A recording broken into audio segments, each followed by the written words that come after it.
Yeah, at first I really didn't like Pac Bell Park because it didn't have any history. It was so beautiful, mind you, but I still had this heavy nostalgia for Candlestick, and I still do because so many memories.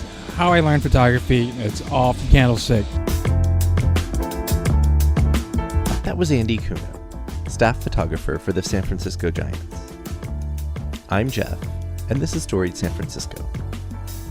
Every week on this podcast, we feature photographers, bartenders, doctors, and other San Franciscans talking about living, working, and doing their thing here. It's a way to get to know your neighbors. Welcome to episode 41, part 1. Andy's parents owned a photo lab that worked with the 49ers, A's, and Giants. He grew up going to games at Candlestick Park with his dad, who would assist Giants photographers. He later learned to take pictures of his own, and he got his first job with the team in the mid-90s. In this podcast, the first of 3, Andy talks about the 1989 and 2002 World Series with the Giants. Here's Andy. Well, 89, my dad was helping out the then teen photographer, Dennis DePaul. Backstory to that is my parents ran a black and white lab. We did the Niners, A's, and 49ers. So one way or another, my dad was at either stadium helping out. And sure enough, when those two teams met, the A's and Giants in 89, my dad was a secondary photographer for the Giants. And October 17th, 89, my dad's shooting overalls from the upper deck. I'm with him. And I just remember arguing with him about exposures. And, the earthquake happened. And You were like 16? 16, 17, senior in high school. I just remember looking up, like, where's this airplane coming from? Because you just hear this rumbling. And it's literally the ground cracking. Far from far away, but you could hear it. And then, because I'm on the upper deck, you could kind of see the rim of the stadium. If you ever drop a bowl, how it kind of undulates. That's what I saw. I'm like, oh, wow, that's different. And sure enough, how long was that? Maybe 14 seconds long? I don't know. Yeah. Oh, yeah, sure enough, it was an earthquake. And, that's my memory of the 89 earthquake. But, after that, what then?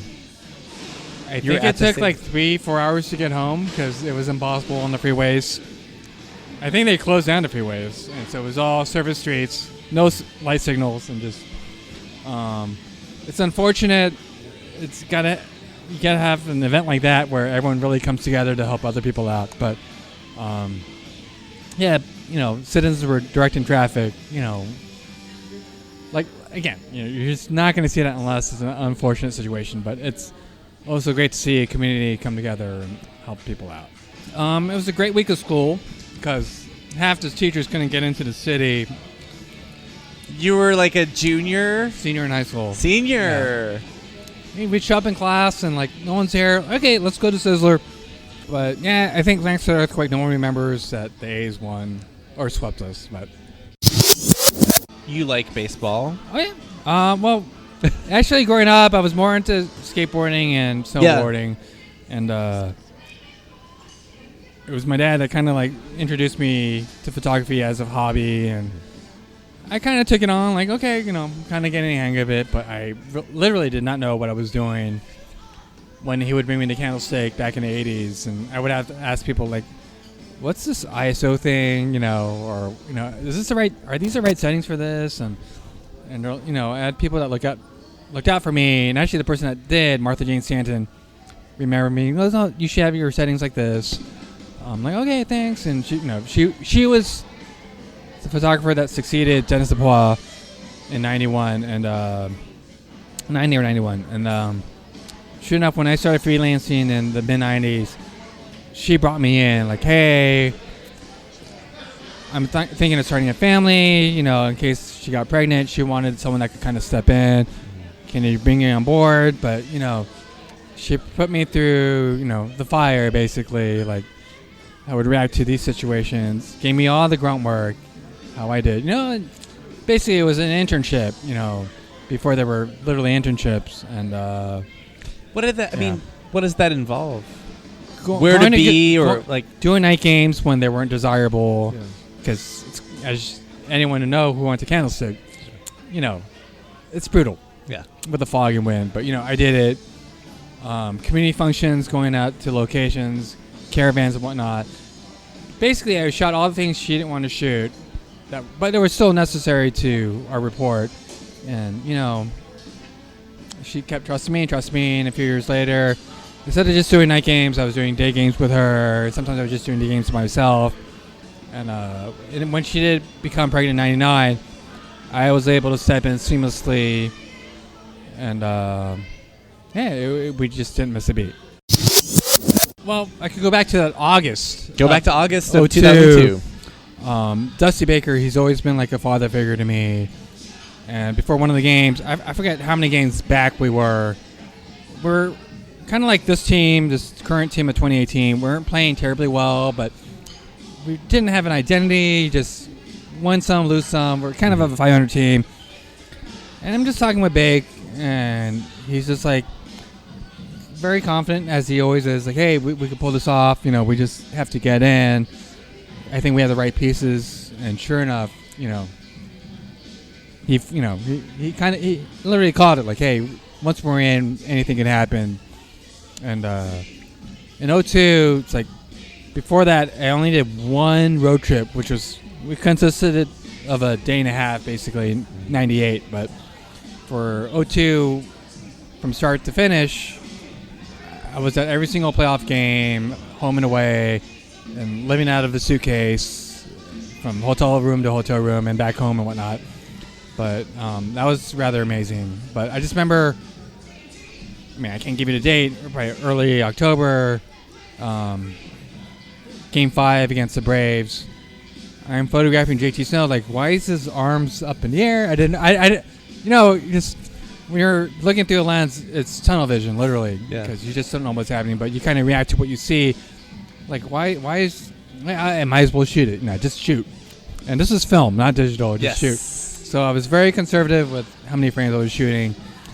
And I just realized, hey, we just beat the Braves. Mm-hmm. And they're apart.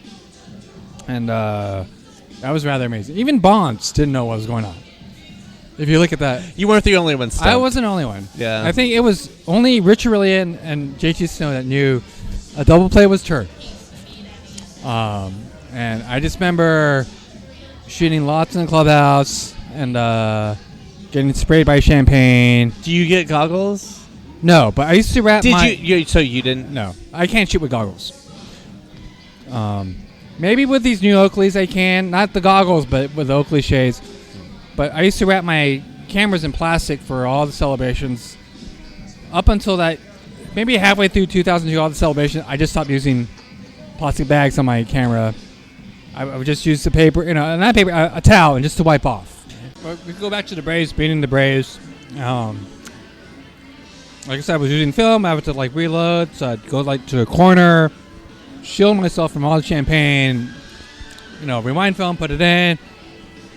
And Ned Coletti, who was our assistant GM at the time, Andy, I should get a picture of you. So he took the camera, gave me a bottle of champagne, and he goes, take a swig. So it's like one of the best pictures anyone has ever taken of me.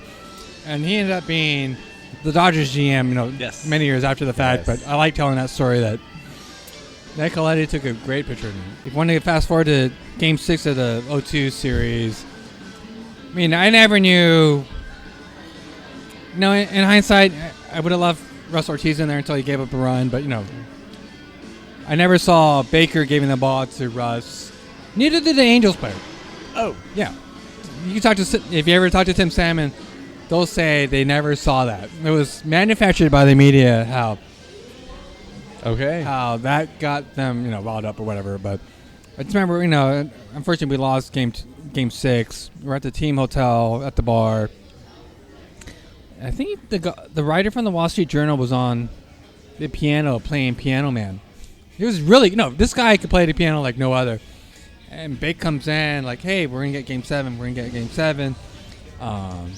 He's always exuding confidence, though. Like, yeah, we're all hyped up. But, I just remember the writer playing piano. He was a great pianist. And the mood was right. Unfortunately, we didn't pull it off in Game 7.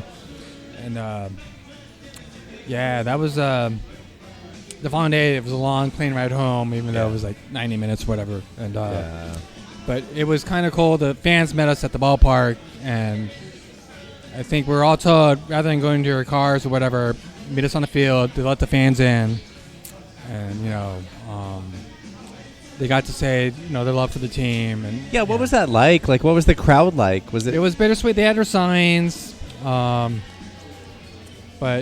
I think everyone also knew Baker wasn't coming back, and Jeff Kent definitely wasn't coming back.